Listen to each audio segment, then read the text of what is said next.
दर्शकवृन्द नमस्कार। AP talk टाइममा स्वागत छ। म मनोज जोशी। उपत्यकाको सुरक्षा व्यवस्था मजबुत सुदृढ आम नागरिकको दैनिकीमा सहज बनाउने जिम्मा लिएको महानगरीय प्रहरी कार्यालय जिम्मेवार सुरक्षा निकाय अन्तर्गत पर्छ।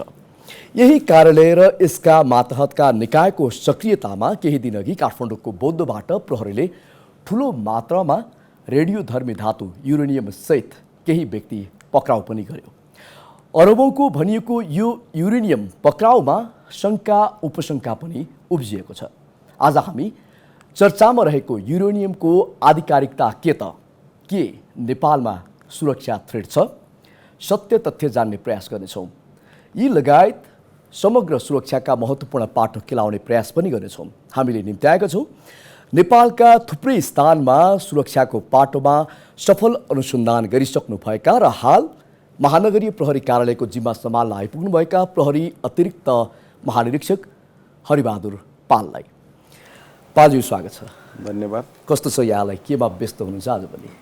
अब ठिक छ। अब मेरो डेली रुटिन कामहरू, बिहान म अर्ली मर्निङ उठ्छु र आफ्नो नित्य कर्म सकाएर अलमोस्ट 8 बजेदेखि नै मेरो अफिस चाहिँ सुरु हुन्छ। दिनभरि मिटिङहरू, ब्रिफिङहरू लगायत अन्य प्रहरीसँग सम्बन्धित कार्यहरूमा चाहिँ म व्यस्त नै रहन्छु र बेलुका अलमोस्ट 7-8 बजीसम्म सधैँ म अफिसमै रहन्छु र सधैँ यही चलिरहेको छ। अहिले परिस्थिति अलि सहज पनि भएको अवस्था छ। विगतमा आएको 3 महिना भयो, हिजो 3 महिना पुरा भयो भनौँ न। 3 महिनाको बिचमा अलमोस्ट 2.5 महिना जति त लगभग यो विगतमा जुन यो राजनीतिक कार्यक्रमले गर्दा अलि व्यस्तता थियो। तर केही दिनदेखि जुन सम्मानित सर्वोच्च अदालतको निर्णय पश्चात चाहिँ अलिकति राजनीतिक कार्यक्रमहरू चाहिँ अलिक कम भएको र अलिकति हल्का महसुस चाहिँ भएको मैले पाएको छु। अब कुरा राखौँ, यो अहिले चर्चाको विषय बनेको नेपालमा अरबौंको रेडियोधर्मी पदार्थ युरेनियम तपाईँ यानि कि महानगरीय प्रहरीको सक्रियतामा पक्राउ पर्यो। यसले ठुलै चर्चा पनि पाइरहेको छ। कतै यसको प्रभावकारितामा प्रश्न उठेको छ भने कतै प्रहरीको कामको वाहवाही पनि भएको छ। अब मैले तपाईँलाई सोध्न चाहेँ कि युरेनियम पक्राउ र यसको आधिकारिकता के हो, अलिकति खुलाइदिनुहोस्। अब यो विभिन्न मिडियामा आइसके पनि हो। योभन्दा अगाडि मैले पत्रकार सम्मेलन गरेर नै सार्वजनिक पनि गरेँ। तैपनि अब डिटेलमा भन्दाखेरि यो युरेनियम आएदेखि नै लगभग यो 3 महिनाको 2 महिना अगाडिदेखि चाहिँ हामीलाई सूचना चाहिँ आएको थियो कि युरेनियमको बिक्री वितरण भएको सूचना आएको थियो र त्यो सूचनाको नजिक पुगेर हाम्रो जुन इन्टेलिजेन्स टिम छ उसले चाहिँ त्यसमा वर्कआउट गर्यो। गरेपछि चाहिँ हामीले यो युरेनियम सहित 4 जना व्यक्ति चाहिँ हामीले पक्राउ गऱ्यौँ र तपाईँले भने जस्तै अलि दुःख पनि लाग्छ कहिलेकाहीँ। अब हाम्रो स्वार्थ केही पनि छैन। हामीले त्यो युरेनियमलाई अर्कै चिज ल्याएर युरेनियम भने पनि होइन र कसै मान्छेलाई रिसार्टलाई हामीले यो काम गरे पनि होइन। मेरो नेचर पनि छैन र अब टिका टिप्पणी त भइ नै राख्छन्। अब काम गर्दाखेरि अब किन यो हाम्रो लागि एक नौलो विषय पनि हो। नेपालको हिस्ट्रीमा सायद मेरो विचारमा अहिलेसम्म युरेनियमको यो पहिलो केस जस्तो लाग्छ मलाई। त्यसले गर्दाखेरि अलिक चासो हुनु स्वाभाविक पनि हो।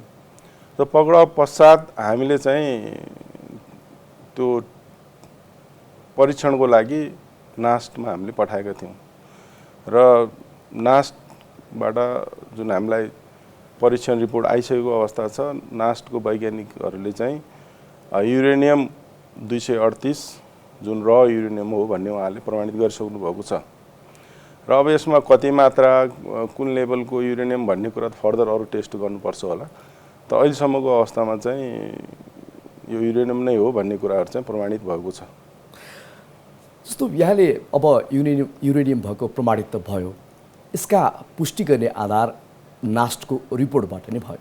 यो युरेनियम कस्तो प्रकारको रहेछ, प्रशोधित या अप्रशोधित? यो अप्रशोधित। जस्तो प्रशोधित भने दुईटा युरेनियममा दुईटा हामीले पनि यसो पहिले थाहा थिएन, हामीले यसमा पनि अध्ययन गऱ्यौँ।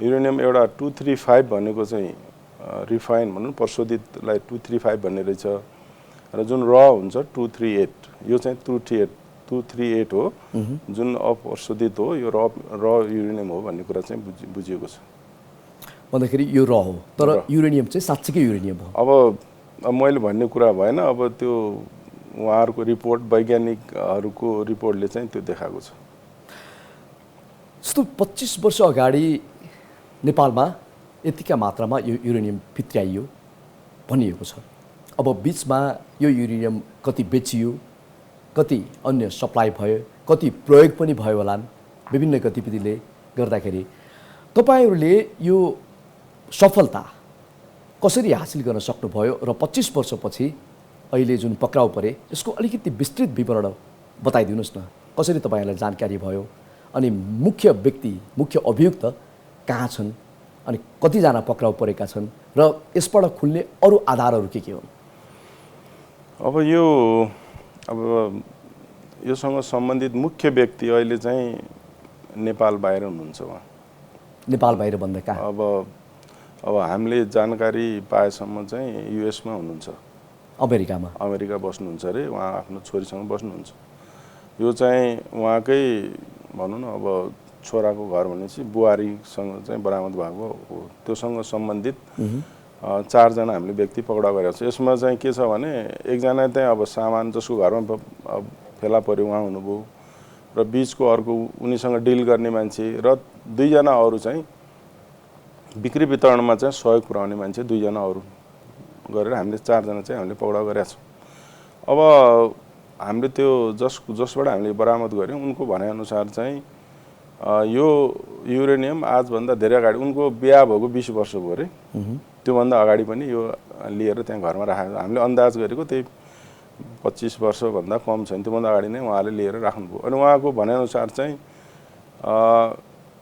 उहाँको ससुराले कुनै खानीमा काम माइनमा काम गर्नुहुन्थ्यो इन्डियाबाट ल्याएर चाहिँ एउटा आफ्नै घरको एउटा आइसोलेटेड ठाउँमा चाहिँ सुरक्षित हिसाबले राखेको अवस्थामा पक्राउ गरेको हो हामीले जस्तो यतिका वर्षपछि जुन पक्राउ गर्न सफल हुनुभयो यो बिचमा अघि मैले यहाँलाई सोधेँ कि यति मात्रै हो कि 2 किलो 2.5 किलोको कुरा आएको छ यति मात्रै हो कि अन्य सप्लाई पनि भइसकेका छन् प्रयोग पनि भइसकेका छन् अथवा कतै बेचबिखन पनि भइसकेको हुनसक्छ अनि अहिलेसम्म हामीले बुझ्दाखेरि यही नै हो जुन अहिले हामीले पक्राउ गऱ्यौँ अब अहिलेसम्म योभन्दा उनीहरूले त्यो स्वीकार्या पनि छैन पहिले योभन्दा अगाडि बिक्री गरेको कुरा स्वीकार्या पनि छैन र हाम्रो नलेजमा पनि त्यो कुरा चाहिँ छैन अहिलेसम्म चाहिँ अब अनुसन्धानकै पाटो छ अब बुझ्दैछौँ अब फेरि पनि केही नयाँ कुरा आयो भने चाहिँ हामी त्यो सामने चाहिँ गर्छौँ यो अहिले यहाँहरूले पक्राउ गर्नुभएको युरेनियमको बजार मूल्य कतै 5 अरब भनियो कतै अब 15 अरब 16 अरब 20 अरबको कुरा छन् अब कतै 36 अरबको कुरा छ तर महँगो मूल्य त हो भन्ने आछ ठ्याक्कै चाहिँ बजार मूल्य यहाँको अध्ययनले के देखायो कति पर्छ हो र यो मूल्य हैन अब यसको अब र जुन 238 युरेनियम भनिएको छ यसको बजार भाव यति भन्ने कुरा कहीँ पनि उल्लेख चाहिँ छैन इभन अब नास्टको उहाँहरूलाई पनि त्यो कुराको नलेज चाहिँ छैन र अब एउटा वेबसाइटमा हेर्दाखेरि चाहिँ जस्तो प्रशोधित युरेनियम जो 235 छ त्यसको चाहिँ बजार भाव चाहिँ 1 किलोको अब 18 अर्ब चाहिँ लेखिएको छ अब कुनै उसबाट वेबसाइटबाट हेरेको कुरा हो हामीले चाहिँ र अहिले जुन हामीले पक्राउ गरेको यो युरेनियम 238 हो यसको चाहिँ हामीलाई त्यो सम्बन्धी कति पर्ने केही पनि थाहा छैन अनि एउटा प्रश्न पनि उठ्यो जस्तो कि यहाँहरूले सार्वजनिक गर्नुभएको जो पत्रकार सम्मेलनमा चाहिँ पक्राउ परेका व्यक्तिहरूको ठेगानाको बारेमा यहाँले त्यसमा स्पष्ट पारिदिनुहोस् त्यो सिन्धुपाल्चोकको बागझोर नगरपालिका भनिएको छ रामेछापको बागझोर भनिएको छ त्यो रामेछापमा त्यो नगरपालिका नै छैन भन्ने कुरा पनि आयो अलिकति प्रश्न पारिदिनुहोस् अनि यसमा हो तपाईँले यो कुरा उठाउनु भयो यो बिचमा हामीलाई पनि त्यो ध्यान आकर्षण भएको थियो अब ह्युमन एरर भनौँ न अब त्यो नहुनुपर्ने हो त्यो गल्ती चाहिँ त्यहाँ भएको छ त्यो के हो भने अरू सबै कुरा मिल्छ खालि मन्थली नगरपालिका हुने ठाउँमा चाहिँ त्यो बागझोर भन्ने चाहिँ भएको छ मैले पछि त्यो करेक्सन चाहिँ भइसकेको छ इमिडिएट जुन हामीले त्यो ठेगानामा जुन क्वेसन उठाउनु भयो साथीहरूले त्यसमा अब मिडियालाई पनि अब अलिकति आक्षेप पनि लगाए प्रहरीले जे भन्यो त्यही कुरा चाहिँ हुबहु भन्यो भन्ने किसिमको पनि कुरा। तर एउटा कुरा के हो भने अब सुरुमा हामीले पगडा बरिया व्यक्तिले जे भन्यो हामीले त्यसैलाई पत्याएर उहाँहरूले चाहिँ त्यो रिपोर्ट लेख्नु भएछ। पछि त्यो क्वेसन उठेपछि चाहिँ हामीले त्यो बुझ्दै जाँदाखेरि बागजोर नभइकन मन्थली हो। अरू सबै कुरा मिल्छ, वडा नम्बर मिल्छ, जिल्ला मिल्छ, नाम थरपतन सबै मिल्छ, खालि एउटा चाहिँ त्यो बागजोर र मन्थलीमा चाहिँ मिस्टेक भएकै हो। त्यो चाहिँ मिस्टेक पनि इन द सेन्स कसो भने त्यो व्यक्तिले चाहिँ अब बागजोर भन्या हुनाले त्यही हिसाबले प्रिमिनरी हिसाबमा त्यसलाई टिपाएको र त्यो कुरा हामीले इमिडिएट जुन कुरा यहाँ यस्तो भयो भन्ने कुरा हामीलाई क्वेसन आएपछि त्यो तुरुन्तै करेक्सन पनि भएको छ। त्यसमा चाहिँ कुनै शङ्का गर्नुपर्ने ठाउँ चाहिँ छैन। अब शङ्का किन भने चाहिँ अब हाम्रो नियत चाहिँ सफा छ। हामीले कुनै मैले अघि पनि मेन्सन गरेँ कुनै व्यक्तिलाई ल्याएर हामीलाई यहाँ फसाउनु पर्ने अथवा हामीले यो प्रोपोगन्डा गरेर हामीले आफ्नो कुनै व्यक्तिगत लाभ लिनु छैन। अब यो कुराहरू आयो बजारमा, आइसकेपछि हामीले इन्भेस्टिगेसन गऱ्यौँ, अब फेला परेपछि त हामीले त्यो गर्नु नै त्यो हाम्रो दायित्व पनि हो, त्यो हामीले गरेको। भनेपछि यो युरेनियम नै हो, यसमा कुनै शङ्का गर्नुपर्ने बाटो छैन। अब हामीले त मैले अघि पनि भने नि अब नास्टको वैज्ञानिक उहाँले लिखित जुन हामीलाई रिपोर्ट दिनुभएको छ परीक्षण पश्चात चाहिँ हामीले त्यो चाहिँ युरेनियम हो भने। यसमा के थियो भने योभन्दा अगाडि पनि हामीले विगत 2 हप्ता अगाडि पनि हामीलाई जब यो स्याम्पल आएको थियो त्यति बेला हामीले टेस्ट गराएको थियौँ। त्यो टेस्टमा पनि सेम यही कुरा युरेनियम 238 भनेर उहाँले प्रमाणित गर्नुभएको थियो। पगडा पश्चात पनि हामीले त्यही दिन बिहान शुक्रबार बिहान चाहिँ हामीले नास्टमा फेरि यो जुन पगडा परेको त्यसबाट सर्टेन पोर्सन हामीले पठायौँ टेस्टको लागि र उहाँले के भन्नु भने यो अस्ति जुन हामीले गरेको छौँ त्यही हो, युरेनियम 238 नै हो र रिपोर्ट चाहिँ तपाईँलाई अब रिटर्न रिपोर्ट चाहिँ सन्डे पाउनुहुन्छ नि। अस्ति सन्डे चाहिँ हामीले त्यो रिपोर्ट चाहिँ प्राप्त गरिसकेका छौँ। यो हामीले पक्राउ गरेको यो युरेनियमको खास चाहिँ प्रयोग चाहिँ केमा हुन्छ? अब कति हानिकारक हो? यसको हानिकारक जस्तो हामीले पनि अब मैले भने हाम्रो लागि त नौलो विषय हो हैन, यो नेपालको कल्पनाभन्दा बाहिर कुरा हो युरेनियम भने। तर मैले बुझ्दाखेरि अहिले यसको युजहरू जस्तो युरेनियम केमा युज हुन्छ भन्दाखेरि न्युक्लियर वेपनहरूमा, अब जस्तो तपाईँको इलेक्ट्रिसिटी प्रोडक्सनमा लगायत विभिन्न बमहरू बनाउने काममा, न्युक्लियर प्लान्टहरूमा यसको थुप्रै कुराहरू चाहिँ त्यसमा युज हुन्छ। अहिलेसम्म प्र्याक्टिसमा चाहिँ त्यो छ। अब मैले सुन्दाखेरि त कुन कुन देशमा चाहिँ 30% इलेक्ट्रिसिटी चाहिँ युरेनियमबाट नै प्रोडक्सन हुन्छ भन्ने पनि सुनेको छु। भनेपछि यसका सकारात्मक पाटो पनि छन्, नकारात्मक दुईटै छन्। भनेपछि यसले ध्वंसात्मक गतिविधि गराउन पनि यसको सहयोग लिइरहेको अवस्था छ। यस, निश्चय। अब यहाँ लो प्रोफाइलमा बसेर काम गर्न रुचाउने व्यक्ति थुप्रै ठाउँमा यहाँले सुरक्षा कमान्ड पनि सम्हालिसक्नु भएको छ र धेरै ठाउँमा सफलता पनि हासिल गरिसक्नु भएको छ र अहिले यहाँले उपत्यकाको काठमाडौँ, ललितपुर र भक्तपुरको सुरक्षाको जिम्मेवारी सम्हाल्नु भएको छ। सुरक्षा भनेको राष्ट्रको, नागरिकको पहिलो प्राथमिकतामा पर्छ। समग्रमा यहाँको अध्ययनले अहिलेको सुरक्षा व्यवस्था कस्तो छ? अहिले शान्ति सुरक्षाको अवस्था सामान्य छ उपत्यकाको, यो भ्यालीको। र जुन यो विगतमा नेकपा विप्लव जुन अहिले शान्ति प्रक्रियामा त्यसले गर्दा अझ सहज भएको छ। हाम्रो एउटा भनौँ न अब अलिकति जुन हामीले खटिया थियौँ त्यसमा चाहिँ अलिकति एक्सर्साइज चाहिँ गर्नु परेको छैन त्यो पार्टमा चाहिँ। र सँगसँगै अघि मैले मेन्सन गरेँ जुन यो सम्मानित सर्वोच्च अदालतले जुन निर्णय पश्चात चाहिँ जुन राजनैतिक दलहरूमा आपसमा जुन द्वन्द्वको अवस्था चाहिँ अहिले कम भएको छ, त्यो चाहिँ घटेको छ। र विगतमा मैले भने अब यो एक किसिमको तनाव के थियो भने दैनिक नारा जुलुस हुने, आम हडतालहरू हुने, बन्द हुने, विभिन्न राजनीतिक कार्यक्रम हुन्। त्यसले गर्दाखेरि अलिकति हाम्रो सुरक्षा चुनौती थियो। अहिलेको अवस्थामा चाहिँ सामान्य छ र हामीहरूले अब उपत्यकामा अपराध नहोस् भन्नका लागि प्रोएक्टिभ पुलिसिङहरू अब चेकिङहरू बढाएको छौँ हामीले। अनि ठाउँ ठाउँमा चेक पोइन्टहरूमा अब प्रविधिको प्रयोग जस्तो इन्ट्री गर्ने नाकाहरू छ जस्तो भ्यालीको सबैतिर समय समयमा हाम्रो डग स्क्वाडबाट चाहिँ डगले चाहिँ कुकुरले चाहिँ हामी चेकिङको व्यवस्था मिलाएको छौँ। त्यस्तै पिकेटहरू, मोबाइलहरू सबै कुराहरू चाहिँ हामीले समग्रमा अब सीसीटीभी मोनिटरिङहरू अहिले सबै थानकोटको नागढुङ्गा नाकादेखि लिएर थुप्रै नाकाहरूमा हाम्रो चाहिँ सीसीटीभीहरू जडान भएको छ। त्यसबाट चाहिँ हामी दैनिक मोनिटरिङ चाहिँ गरिरहन्छौँ। प्रहरीले सुरक्षामा आफ्नो कदम अगाडि बढाउँदै पनि कतिपय बेलामा प्रहरीले सुरक्षा दिन नसकेका प्रहरीले नै हत्कडी लाउन परेका उदाहरणहरू पनि थुप्रै छन् र यो अब कमजोरी भनौँ एक किसिमको। यसलाई चाहिँ यहाँले कसरी विश्लेषण गर्न चाहनुहुन्छ? सुरक्षा हाम्रो पोख्त हुँदाहुँदै कतिपय ठाउँमा चुक्नुको कारण चाहिँ के हो? अब यस्तो जस्तो तपाईँले हाम्रै प्रहरी कर्मचारीभित्रकै क्वेसनहरू उठाउनु भयो। म आइसकेपछि पनि केही घटनाहरू भएको छन्। प्रहरी नै यस्तो आर्थिक अनियमिततासँग भएका घटनाहरू चाहिँ भएको छन्। विगतमा एकजना प्रहरी हल्दार चाहिँ अख्तियारको स्टिङ अपरेसनमा पनि परेको अवस्था छ। अब के हो भने यसमा चाहिँ हाम्रो स्पष्ट निर्देशन छ मातहतलाई के गर्नुहुन्छ के गर्नु हुँदैन। हामीले यति गर्दै पनि यो के हो भने यो हाम्रो यो समाज जुन छ नि, यो समाजको प्रोडक्ट प्रहरी भने भिन्नै ठाउँबाट आएको होइनन्। यो समाजमा केही खराब व्यक्तिहरू जो चाहिँ अब हाम्रो भनौँ न अब संस्थामा इन भइसकेपछि उनीहरूको गलत क्रियाकलापले गर्दाखेरि सबै मान्छे त छैनन्, धेरै मान्छे राम्रो गरे पनि छन्, प्रोफेसनल पुलिसहरू पनि छन्।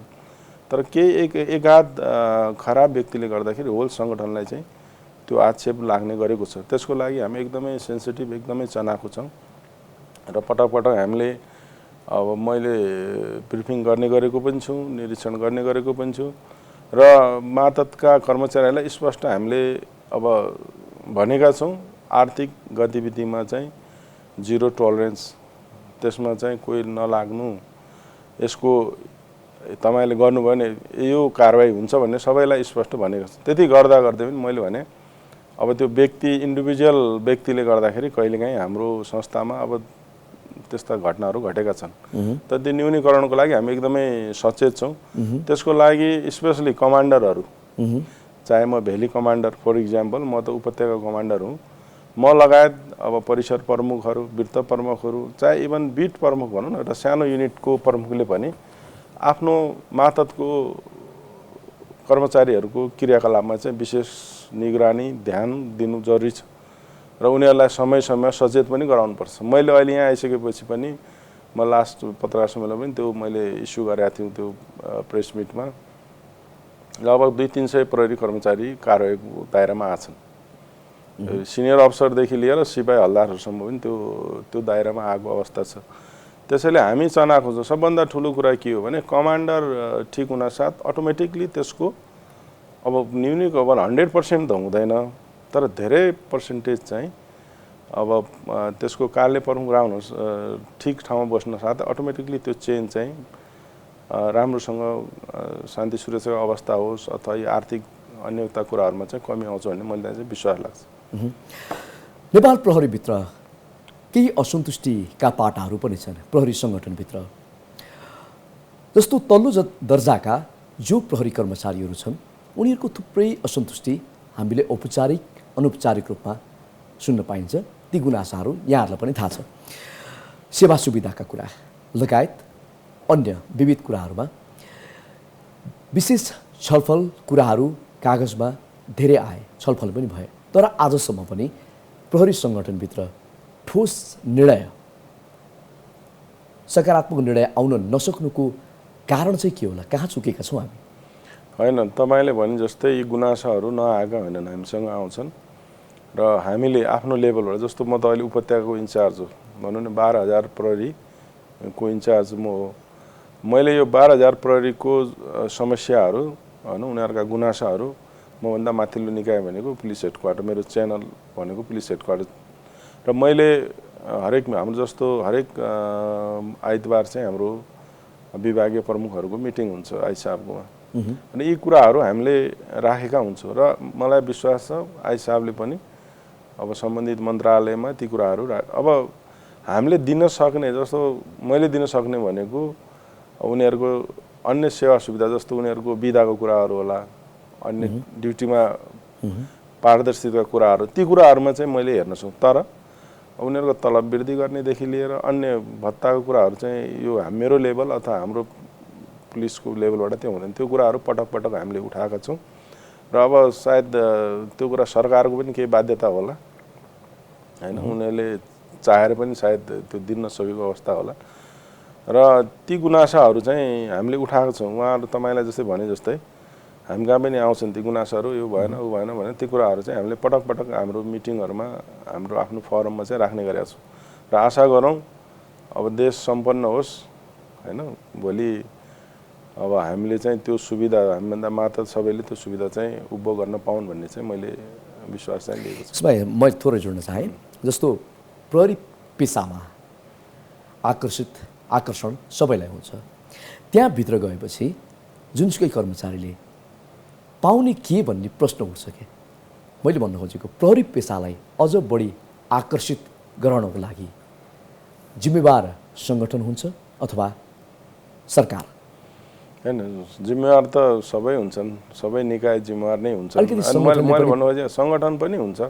त अब अहिले एउटा अब विगतमा एउटा चार्मिङ के थियो भने नेपाल प्रहरीको तल्लो दर्जादेखि माथिल्लो दर्जासम्म एउटा युएन मिसनको एउटा चाम थियो।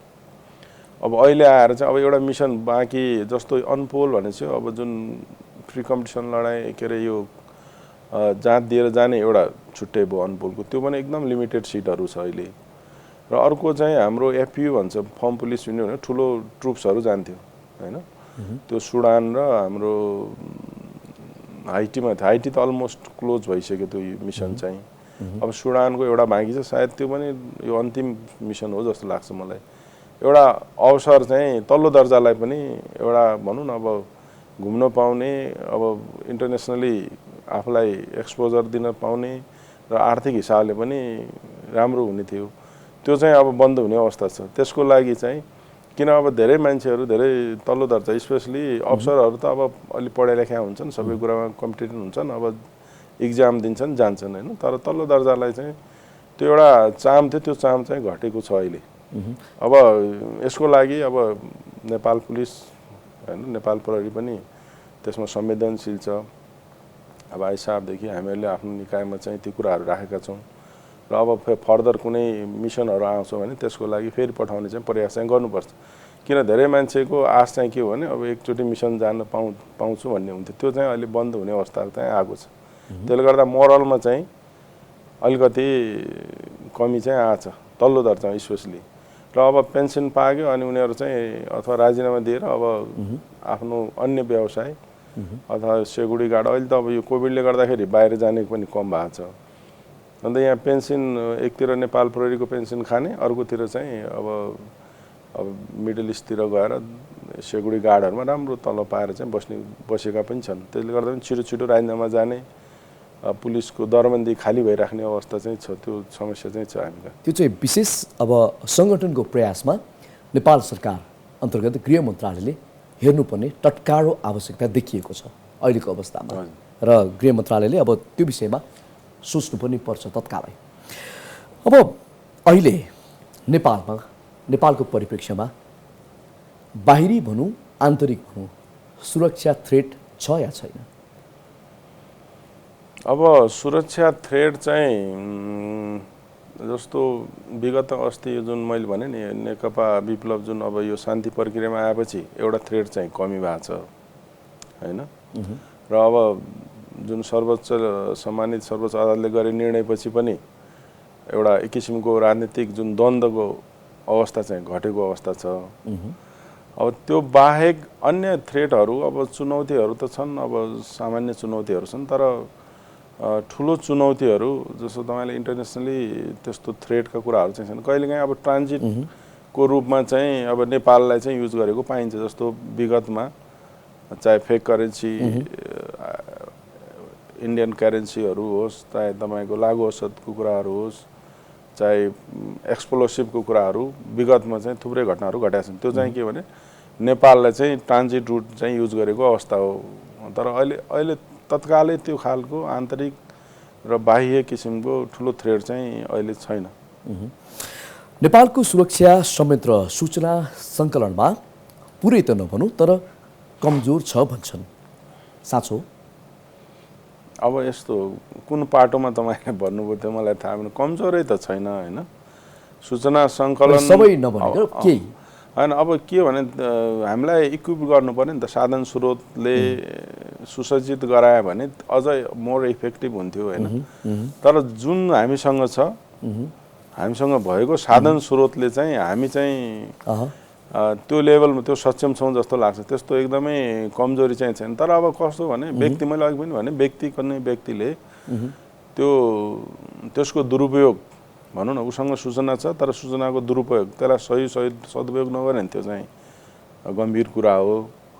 अब भनौँ न सूचना यता दिने ठाउँमा अर्को ठाउँमा सूचना दिएर त्यसको लाभ लिने हो भने त्यो अर्को पाटो भयो। तर त्यति कमजोर चाहिँ छैन। नेपाल प्रहरी तपाईँले हेर्नुभयो होला विगतमा थुप्रै ठुल्ठुला इन्भेस्टिगेसनहरूमा सफलता पाएको छ। तर समस्या मैले अघि पनि भने नेपाल प्रहरीलाई चाहिँ अब अहिलेको समयमा प्रविधि मैत्री बनाउनु पर्ने र त्यसको लागि चाहिँ अलिकति वेल इक्विप चाहिँ गराउनु जरुरी छ। अब कतिपय कुराहरू जस्तो अब फर इक्जाम्पल इन्भेस्टिगेसनको कुराहरूमा हामीले चाहिँ अब जस्तो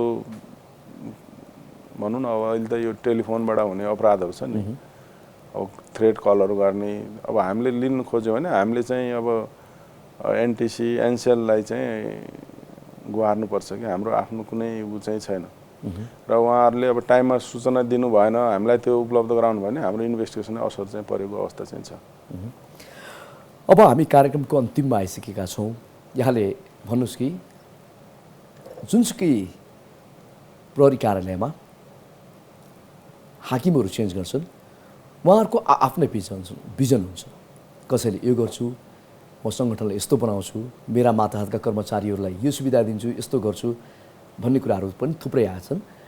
कतिपय ती कुराहरू बाचा भनौँ न पुरानै हुँदैनन्, कतिपय ती बाचाहरू चाहिँ उहाँहरूले उठाउनुहुन्न, तर केवल बोलीमा सीमित हुन्छ। अब यहाँ पनि उपत्यकाको एउटा कमान्डरको नाताले यहाँको भिजन र काम गर्ने शैली कस्तो अपनाउनु भएको छ? होइन, अब त्यो धेरै बाचा दिनुपर्ने जरुरी देख्दिनँ म चाहिँ होइन। अब जुन हाम्रो रेगुलर कामहरू प्रहरीको त्यसमा चाहिँ हामी गरि नै रहेछौँ। त्यसमा चाहिँ आफ्नो बुद्धि विवेकले आफूले भ्यास हामीले गरेका छौँ। अब बाँकी कुराहरू अब त्यो हामीलाई ऐन कानुनले एकदम निर्दिष्ट गरेको छ कि त्यसमा के गर्नुहुन्छ के गर्नु हुँदैन सबै कुराहरू सबै थाहा छ। त्यसलाई मात्र फलो गरेर इमान्दारीपूर्वक होइन इन्टिग्रिटीमा बसेर काम गर्यो भने यसमा धेरै फन्डा गर्नुपर्ने जरुरी म देख्दिनँ। धेरै बाचा बन्धन, धेरै ठुला ठुला कुरा गरेर अनि फेरि त्यो गर्न नसक्यो भने फेरि 10 जनाले क्वेसन उठाउँछन्। त्यसैले हामीलाई के गर्नुहुन्छ के गर्नु हुँदैन ऐन कानुन प्रष्ट भनेको छ। अब त्यसलाई फलो गर्ने पनि मात्रै पुग्छ र हामी आफू बिक्नु भएन, हामीले गलत इन्टेन्सन लिएर काम गर्नु भएन। त्यो मात्रै गरिदियो भने मलाई लाग्छ शान्ति सुरक्षा अवस्था चाहिँ सधैँ सुदृढ हुन्छ जस्तो मलाई चाहिँ लाग्छ। प्रहरीमा नेतृत्व परिवर्तनले पुरा सङ्गठनात्मक संरचनामा कतिको असर गर्छ? संरचनामा त होइन, काममा चाहिँ असर चाहिँ गर्छ। मान्छेको नेचर हुन्छ होइन। अब दुई खालको, कोही अलि बढी आउट स्पोकन हुन्छन्, कोही अलिक कम बोल्ने हुन्छन्, भित्रभित्रै काम गर्ने हुन्छन्। तर सबभन्दा ठुलो कुरा नेतृत्व मैले अघि भने इमान्दार हुनु पर्यो, उसले पारदर्शी भएर काम गर्नु पर्यो, उसले यो मेरो त्यो उसको भन्ने किसिमको भावना लिनु भएन। राम्रो मान्छेलाई प्रोडक्सन गर्नु पर्यो, खराब मान्छेलाई कारवाही गर्नु पर्यो। र खराब मान्छे छ तर मेरो नजिक छ अथवा कसैले रिकमेन्ड गर्यो भने उसलाई चाहिँ प्रोडक्सन गर्ने काम गर्यो भने चाहिँ त्यसको असर तलसम्म पर्छ, अरूले पनि त्यो अरूको मोरलमा पनि असर पर्छ।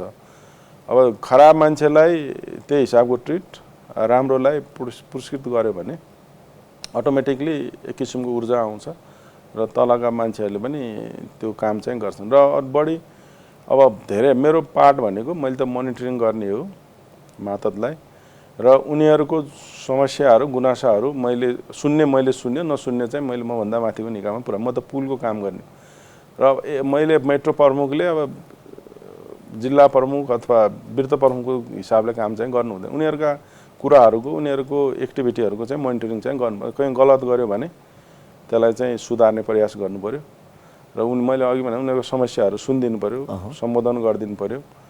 त्यति भए पुग्छ, धेरै भनिराख्नुपर्छ जस्तो लाग्दैन। अब अन्तिममा एकदम छोटोमा सकाइदिनुहोस् कि यहाँ उपत्यकाको भ्याली कमान्डर काठमाडौँ ललितपुर भक्तपुरको सुरक्षाको जिम्मा यहाँ प्रमुखको नाताले लिनुभएको छ। आम नागरिकलाई सुरक्षा प्रमुखको नाताले सुरक्षाको दृष्टिले के भन्न चाहनुहुन्छ? अब आम नागरिकलाई मेरो अपिल चाहिँ के हो भने अब तपाईँहरूसँग कुनै त्यस्ता सूचनाहरू छन् भने हामीलाई सेयर गर्नुहोस् र हाम्रा कुनै कमी कमजोरी छन् भने निष्पक्ष पूर्वाग्रही रहित चाहिँ हामीलाई त्यो सजेसन दिनुहोस् र राम्रो कुराको चाहिँ अलिकति एप्रिसिएट गरिदिनुहोस् र गलत भ्रममा चाहिँ नपर्नुहोस् र तपाईँहरूको लागि नेपाल प्रहरी सदैव तपाईँहरूको समस्याको लागि चाहिँ हामी चाहिँ तत्पर छौँ, हामी त्यो निराकरण गर्छौँ भन्ने पनि यहाँ उहाँहरूलाई विश्वास दिलाउन चाहन्छु। यहाँसम्म आएर आफ्ना महत्त्वपूर्ण भनाइ राखिदिनु भयो, त्यसको लागि यहाँलाई धेरै धेरै धन्यवाद।